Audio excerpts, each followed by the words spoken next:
point, he was probably as attractive a man as he was ever going to be, and started having courtship with a girl in the village. And his impotence destroyed that relationship. It became a subject of gossip in the village.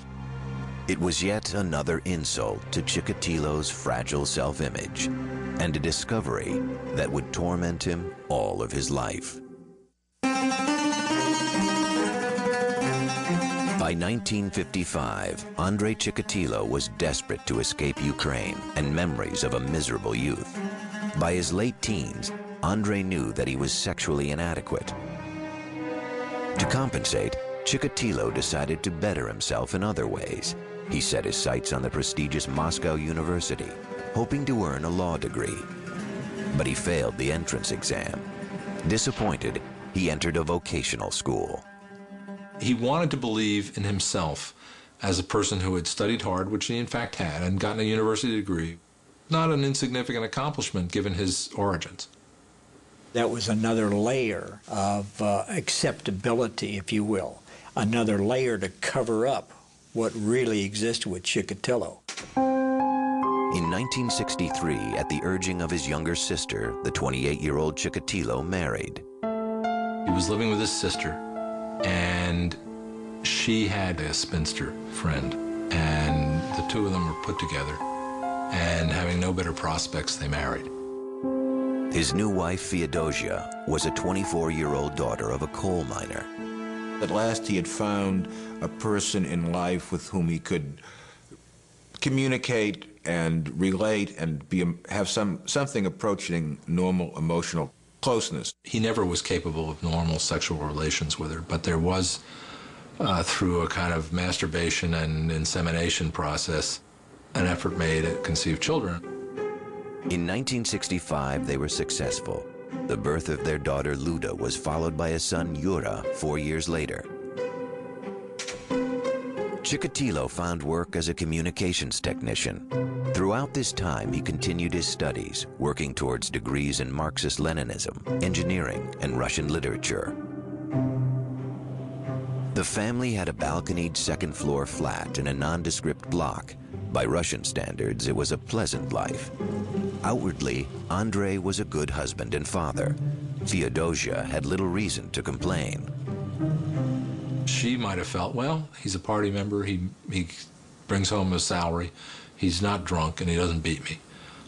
Those last two things would set him apart in a favorable way from a lot of men in the Soviet Union. His marriage, his children, his membership in the Communist Party, that's what everyone saw. But that wasn't his true personality. Chikatilo had erected a modest and respectable facade for the world to see. Inside, however, he was desperately frustrated.